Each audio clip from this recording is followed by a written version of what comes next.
Hello friends, welcome to all of you in my YouTube channel Padhai with PK. तो दोस्तों, जैसा कि मैं यहाँ पे अपने यूट्यूब चैनल पे आप सभी को अभी अर्थमेटिक यानी कि अंकगणित की पूरी क्लास पढ़ा रहा हूँ। तो सबसे पहले मैंने शुरुआत की है परसेंटेज से, और ये जो मैं आपको पढ़ा रहा हूँ, ये आप देख सकते हैं कि यहाँ पे मैं ये सब आपकी राकेश यादव सर की अंकगणित की किताब से पढ़ा रहा हूँ। आप जानते हैं कि राकेश यादव सर की अंकगणित मैथ की बेस्ट बुक है। तो इसमें हमने कई टाइप के सवाल कर लिए हैं। आइए मैं आपको आज उन सभी टाइप के सवाल को थोड़ा थोड़ा सा बता दूं। तो आप देख सकते हैं कि मैंने इस प्रकार के सवाल को आपको बता दिया है कि यदि एक संख्या का 62.1/2% इसी संख्या से घटाने पर परिणाम 23, 63, 21 प्राप्त होता है, तब मूल संख्या ज्ञात कर। तो इस प्रकार के सवाल मैं आपको पहले बता चुका हूं। यदि आपने नहीं देखा है तो आप मेरे परसेंटेज के पहले वीडियो को जाके जरूर देखें। फिर हमने इस प्रकार के भी सवाल कर लिए थे कि यदि वर्ग की एक भुजा को 40% बढ़ाया जाता है, तब क्षेत्रफल में प्रतिशत परिवर्तन ज्ञात करूं। इसी तरह का हमने आयत में भी ज्ञात कर लिया था। इसी प्रकार के सिनेमा घर के टिकट और उसकी बिक्री में हुए वृद्धि के परिणाम स्वरूप जो परिवर्तन होता है, उन सभी प्रकार के सवाल को हमने यहाँ पे अच्छे से सीख लिया है। तो यदि आपने उन वीडियो को नहीं देखा, उसे अच्छे से सीखना चाहते हैं, तो मेरे पिछले परसेंटेज के सभी वीडियो को जरूर देखें। तो चलिए आज के हम अपने अगले टाइप के सवाल से शुरू करते हैं। तो आज हम देखेंगे राकेश अरोसर के परसेंटेज के सवाल नंबर 29 और यह एग्जाम्पल का सवाल है। तो चलिए सवाल नंबर 29 देखते हैं। सवाल नंबर 28 तक मैं पिछले वीडियो में बता चुका हूँ अच्छे से। तो चलिए देखते हैं सवाल क्या है। सवाल में दिया है, यदि गौतम की लंबाई सीमा की लंबाई से 10% ज़्यादा है, तब सीमा की लंबाई गौतम की लंबाई से कितने प्रतिशत कम है। तो यह आपका सवाल है। देखिए सवाल देखने में थोड़ा सा टफ लग रहा होगा, लेकिन ये यकीन मानिए सवाल मात्र 10 सेकेंड का सवाल है। चलिए देखते हैं कि इसे किस प्रकार से सॉल्व करते हैं। तो चलिए क्या दिया है, चलिए देख लेते हैं। दिया है, यदि गौतम की लंबाई, तो मान लीजिए कि यह जो है सो यह है हमारा गौतम। चलिए यह है हमारा गौतम, ठीक है, और एक है सीमा। तो दो दिया गया है, एक गौतम दिया गया, एक सीमा दिया गया। दिया है यदि गौतम की लंबाई सीमा की लंबाई से 10% ज़्यादा है। चलिए मान लिया कि यदि सीमा की लंबाई 100 है। क्या है, सीमा की यदि लंबाई 100 दिया है, तो गौतम की लंबाई क्या है, सीमा की लंबाई से 10% अधिक है। तो बताइए 100 का 10% कितना होता है।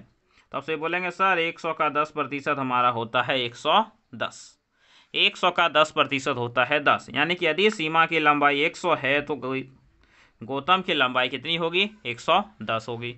उसके बाद क्या दिया, देखिए दिया है, तब सीमा की लंबाई गौतम की लंबाई से कितने प्रतिशत कम है।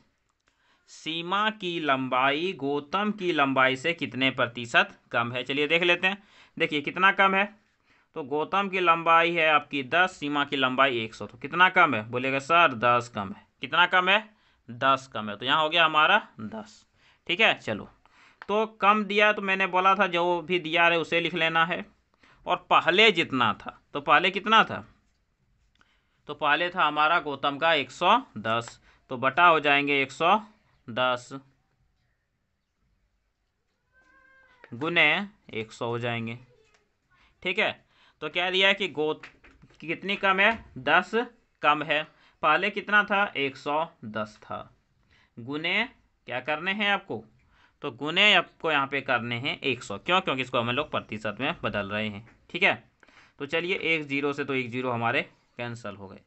तो कितने बचे, 100/11। तो जब इसे भाग दीजिएगा तो कितने बार में जाएंगे, तो आप सभी जानते हैं कितने बार में।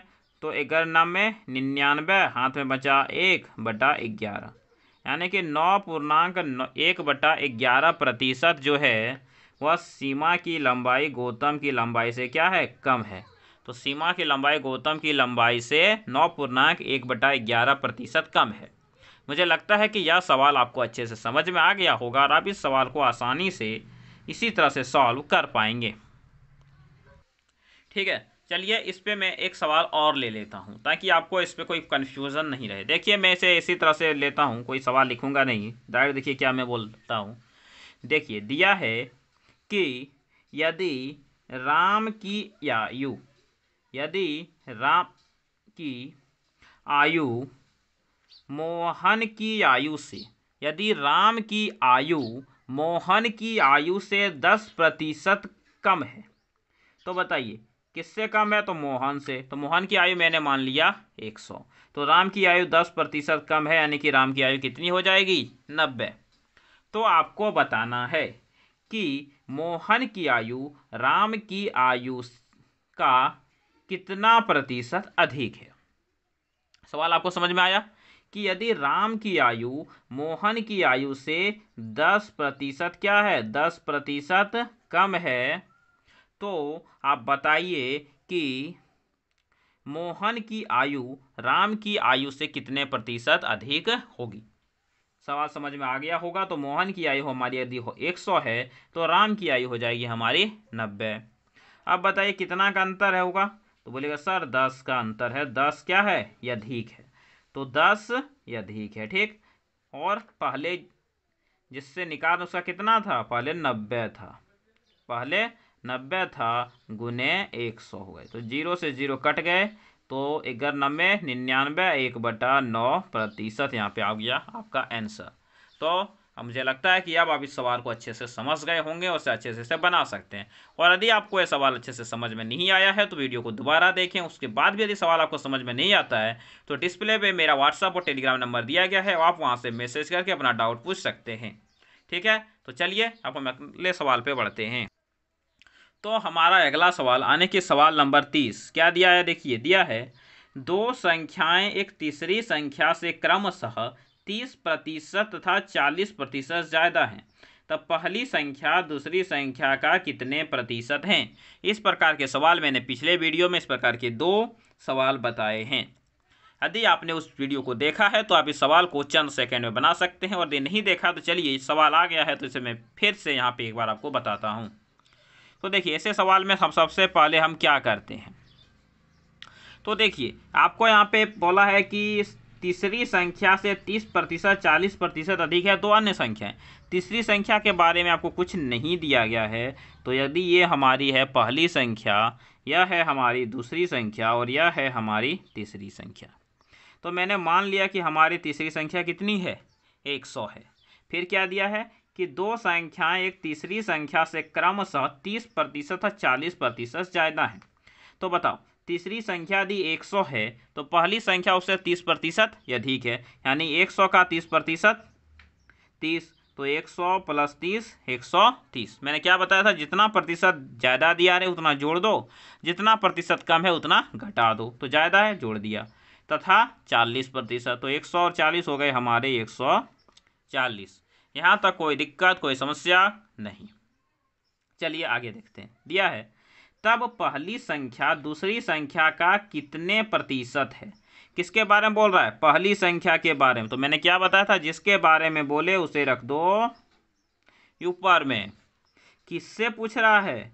तो क्या दिया है? दूसरी संख्या का। किसका? दूसरी संख्या का। तो दूसरी संख्या कितनी है? तो 140 गुने 100। देखिए 0 से 0 कैंसिल हो गए, 7 से काटिएगा, 7 दूनी 14 और 50 दूनी 100।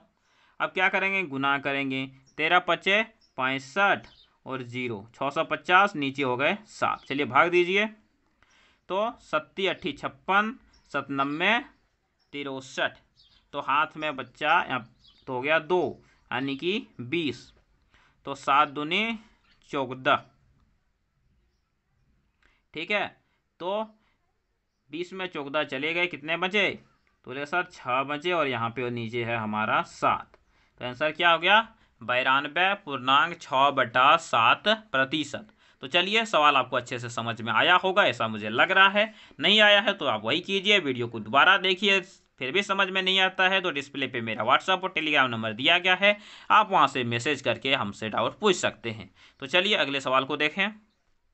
चलिए अगला सवाल जो कि है हमारा सवाल नंबर 31। दिया है दो संख्याएं एक तीसरी संख्या से क्रमशः 20% तथा 50% कम है, तब पहली संख्या दूसरी संख्या का कितना प्रतिशत है?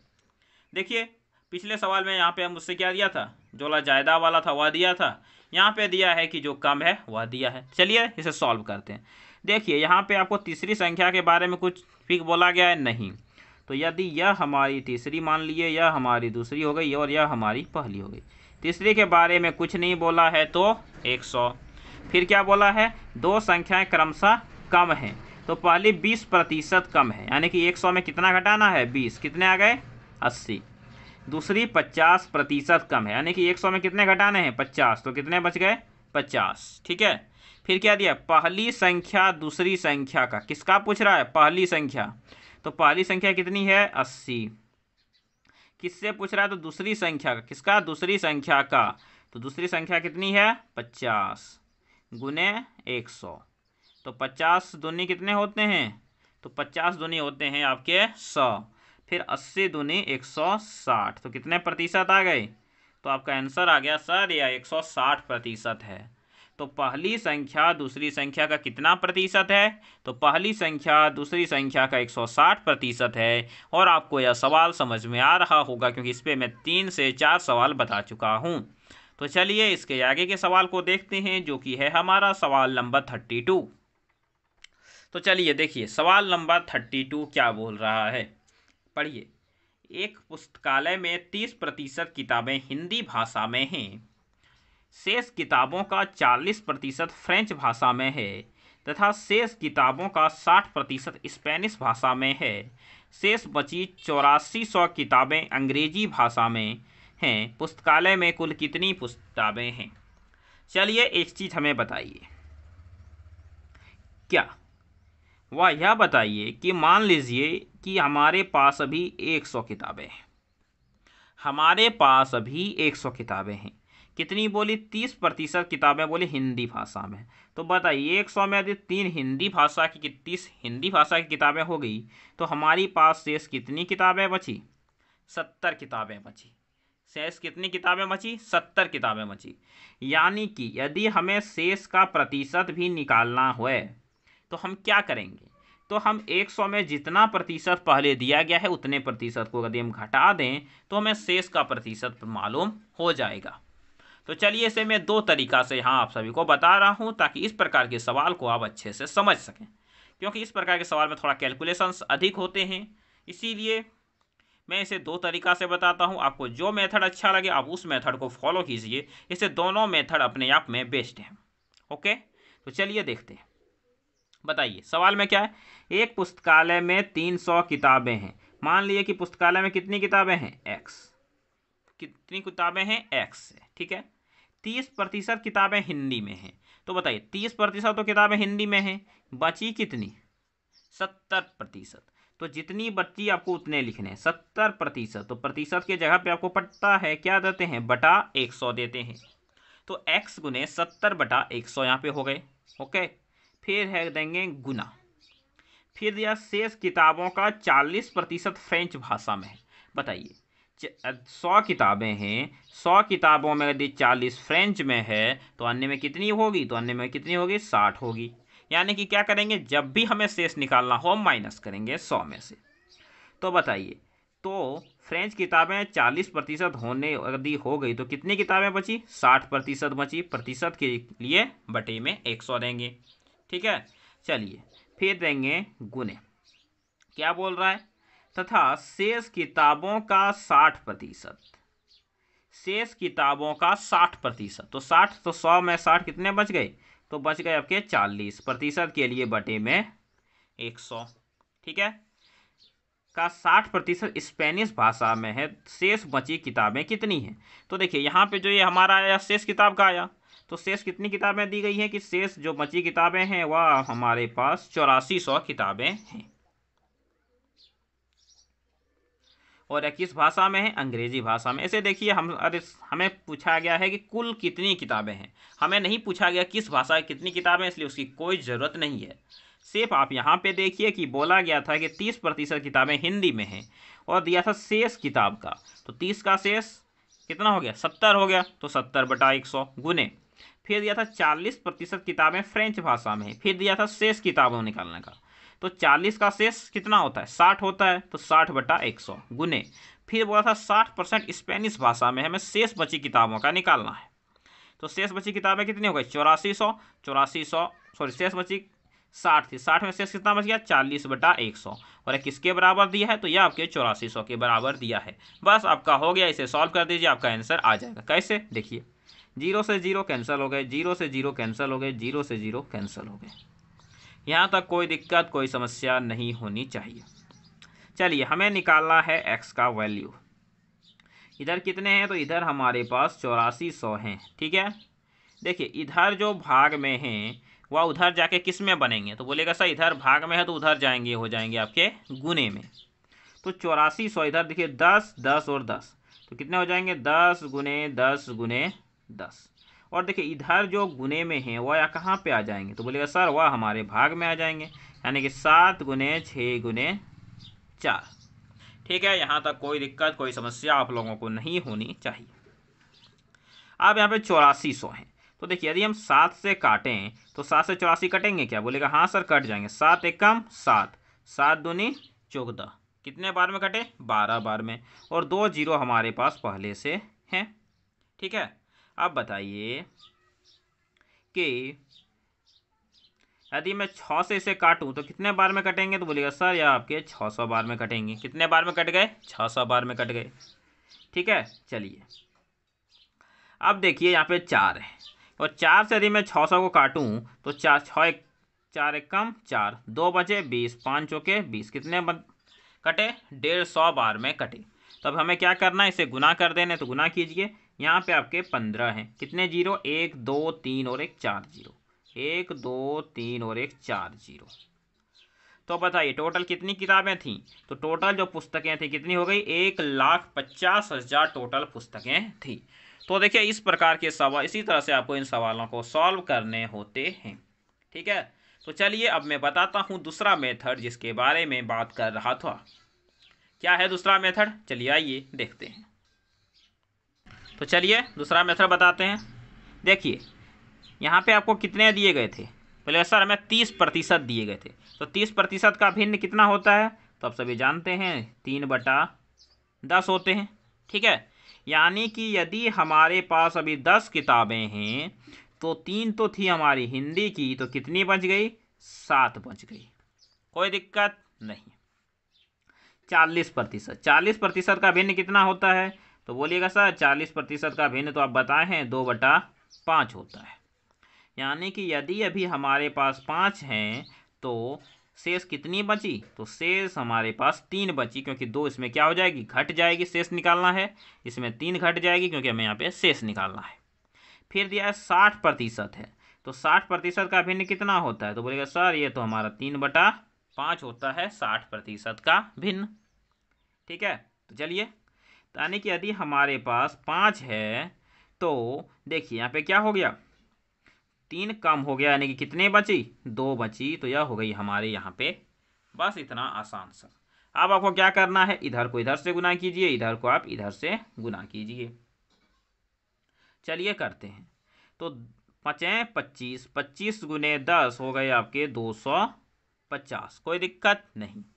7 या 21, 21 दूनी हो गए आपके 42, कोई दिक्कत नहीं। ठीक है, अब बताइए ये क्या हो गई तो बोलेगा सर ये तो उसमें टोटल लिए थे सब, यहाँ पे से यहाँ तक क्या लिया था टोटल लिया था ना, यहाँ से यहाँ तक 10 था टोटल, 5 था टोटल, 5 था टोटल, तो ये तो हम टोटल लिए थे, टोटल कितनी है 250 है। अच्छा इधर क्या लिए थे तो बोले सर देखिए 30% बोला तो हम घटाते गए थे, यानी कि इधर हम क्या लिए थे तो इधर हम लिए थे शेष लिए थे, यानी कि यह जो हमारी आई यह हमारी टोटल है और यह जो है 42 यह हमारी शेष है। ठीक है, बताइए यहाँ पे आपको किसका वैल्यू दिया गया है, बोलेगा सर यहाँ पे हमको शेष का वैल्यू दिया गया है, यानी कि जो आपकी 4200 है वह किसके बराबर होगी तो बोलेगा सर यह तो हमारी 8400 के बराबर होगी। कोई दिक्कत आप सभी को यहाँ तक नहीं होना चाहिए। ठीक है, चलिए बताइए, देखिए 42 का मान 8400 है तो कितना से गुना करने पे आएगा, बोलेगा सर देखिए 42 दूनी होते हैं हमारे 84 और 2 जीरो हैं तो 2 जीरो, यानी कि यदि हम 42 को 200 से गुना कर दें तो कितने आ जाएंगे 8400, यानी कि जो हमारी 42 यूनिट आई थी तो जो संख्या है वह 42 बराबर 8400 है, यानी कि 42 को किससे गुना करना पड़ा तो यह हमें 200 से गुना करना पड़ा। चलिए ठीक है, कोई दिक्कत नहीं है। तो बताइए कि यहाँ पे जो आपकी आई तो उसे भी आप क्या कीजिएगा, तो उसे भी आप किससे गुना कीजिएगा, तो इसे भी आप 200 से गुना कीजिएगा। ठीक है, तो कितनी हो गई, 200 से गुना किए तो 2 जीरो और 1 जीरो 3 जीरो, और 25 दूनी हो गए आपके 50। तो 25 दूनी यहाँ पे हो गए आपके 50। ठीक है, कोई दिक्कत कोई समस्या आपको यहाँ पे नहीं होनी चाहिए। तो इस तरह से आपका आंसर आ गया 50,000। लेकिन देखिए प्रॉब्लम क्या हुआ कि यहाँ पे हमारा आंसर आ गया 1,00,000, यहाँ पे हमारा आंसर आ गया 50,000, मतलब कि दोनों में से किसी एक में डाउट है। तो चलिए आप जब से सॉल्व कर रहे होंगे, देख रहे होंगे, तो आपको डाउट पता चल गया होगा। क्योंकि इस तरह के सवाल कभी कभी आपके माइंड के अटेंशंस को चेक करने के लिए किए जाते हैं, ताकि आपका ध्यान कहाँ है यह आपको पता चल सके। तो चलिए अब मैं बताता हूँ कि आखिर ऐसा क्यों हुआ। देखिए मैंने यहाँ पे 6 से 1200 को काटा तो कितने आए, 600 आए। बताइए 600 से 1200 को काटेंगे तो कितने बार में जाएंगे, 200 बार में जाएंगे। ठीक है, तो यहीं पे मैंने मिस्टेक किया था, लेकिन आप लोगों ने इस पर ध्यान नहीं दिया। तो आप लोग इस पर ध्यान दें और अपने माइंड को यहीं पे इसे रखें। ठीक है, तो चलिए चलिए हम इसे सॉल्व करते हैं। तो कितने थे, 8400 थे, गुने 10 गुने 10 गुने 10 भगा 7 गुने 6 गुने 4। तो देखिए 6 से काटे तो कितने बार में, तो 7 से काटे तो बरसते 84 बार में। 6 से काटे तो 6 दूनी 12, कितने बार में, तो ये हो गए आपके 200 बार में। 4 से काटेंगे तो कितने बार में, तो यह आ गए आपके 50 बार में। अब इसे गुना कीजिएगा, कितने हो गए, देखिए ऊपर में आपके 50 है और यहाँ पे आपके 3 जीरो हैं। तो देखिए 50,000 यहाँ पे आपका आंसर आया कि नहीं, बोलेगा हाँ सर 50,000 हमारा आंसर आ गया है। तो आप इस प्रकार की इस दोनों मेथड को सॉल्व करने के लिए सीख गए हैं। लेकिन मुझे लगता है कि आपको यही मेथड अच्छा लग रहा होगा सॉल्व करने के लिए। ठीक है, क्योंकि इसमें इजी में बन जाता है। अभी आप इसका प्रैक्टिस नहीं किए इसलिए आपको टफ लग रहा है। आप इसे घर में 2 बार बनाइए और इसी प्रकार के यदि और आपको सवाल मिलते हैं तो उसे बनाइए, तो आपको यह मेथड आसान लगने लगेगा। तो चलिए एक और सवाल को देखते हैं। देखते हैं हम अपना अगला सवाल, सवाल नंबर 33, और यह आज के लेसन का, आज के इस क्लास का अंतिम सवाल होने वाला है। तो चलिए देखिए सवाल नंबर 33 में क्या दिया गया है। बोला गया है कि चावल की कीमत में 40% की वृद्धि हो जाती है। बताइए 40% की वृद्धि हो जाती है, तो 40%, तो 40% का भिन्न कितना होता है, तो बोलेगा सर 40% का भिन्न होता है हमारा 2/5। मैंने आपको यह सब याद करने के लिए बोला है, मुझे लगता है कि आप लोगों ने इसे याद कर लिया होगा। यदि आपने इसे याद नहीं किया है तो आप हमारे टेलीग्राम ग्रुप को ज्वाइन करके इन सब को PDF वहाँ से प्राप्त करके याद कर सकते हैं। ओके चलिए, तो बताइए 40 चावल की मतलब 40% की वृद्धि हुई है। तो क्या बोलते हैं, अगर वृद्धि हो तो नीचे वाले में ऊपर वाले को आपको जोड़ना है। यानी कि यदि यह भी चावल की कीमत 5 रुपये है तो वृद्धि होके कितनी हो गई, तो रेशा वृद्धि होके 7 रुपये हो गई। ठीक है, तो क्या दिया, यदि चावल पर खर्च वही रहे तब चावल की खपत में कमी तथा प्रारंभिक खपत के बीच अनुपात ज्ञात करें।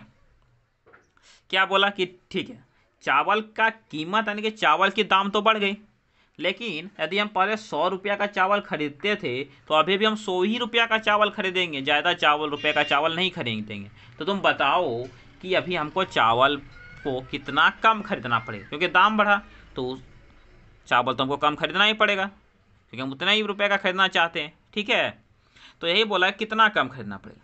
चलो बता, देखो तो मैंने क्या बताया था, यदि दाम 5 से बढ़ के 7 हुआ, दाम यदि 5 से बढ़ के 7 हुआ तो चावल की खपत क्या होगी, तो चावल की खपत 7 से हो जाएगी आपकी 5। क्या बोला था, उल्टा हो जाता है, क्योंकि देखिए यहाँ पे अभी खर्चा कितनी हुई, 7 बचे 35 रुपये, और यहाँ पर भी आपको जो खर्च करना पड़ा 35 रुपये, इसलिए इसे जस्ट पलट देते हैं। तो पहले हमारी कीमत थी 5 रुपये, बढ़ के 7 हो गई। यानी कि यदि हम पहले खर्चा करते थे 7 kg, तो अभी हमें कितना खर्चा करना पड़ेगा, 5 kg खर्च करना पड़ेगा, क्योंकि हम खर्च अपना बढ़ाना नहीं चाहते हैं, तो अभी हमें 5 kg खपत करनी पड़ेगी। चलिए अब देखते हैं क्या पूछा गया है। तो यहाँ पे पूछा है कि चावल की खपत में कमी, तो बताओ चावल की खपत में कितनी कमी हुई, तो बोलेगा सर देखिए पहले तो हम 7 किलो खर्चा करते थे, 5 किलो खर्चा करते थे, कमी कितना हुआ, तो 2 का कमी हो गया। कितना का कमी हुआ, बोला सर 2 का कमी हुआ, ठीक है, यानी कि चावल की खपत में जो कमी हुई वह 2 की कमी हुई।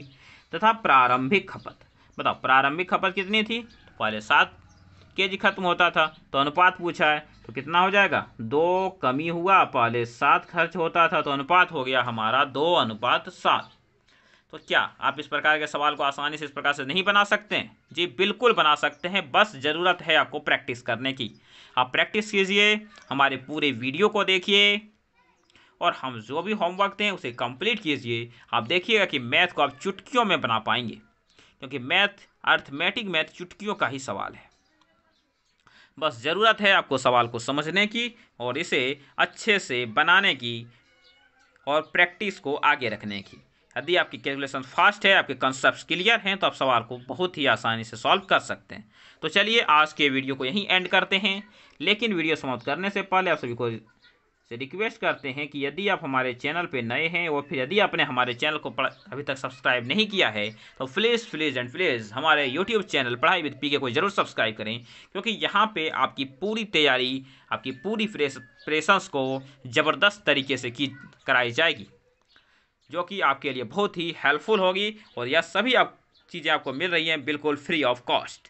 ओके, तो चलिए फिर मिलेंगे अगले वीडियो में, तब तक के लिए जय हिंद, वंदे मातरम। आप सभी लोग प्रैक्टिस करते रहिए और अपनी पढ़ाई को इसी तरह से आगे बढ़ाते रहिए।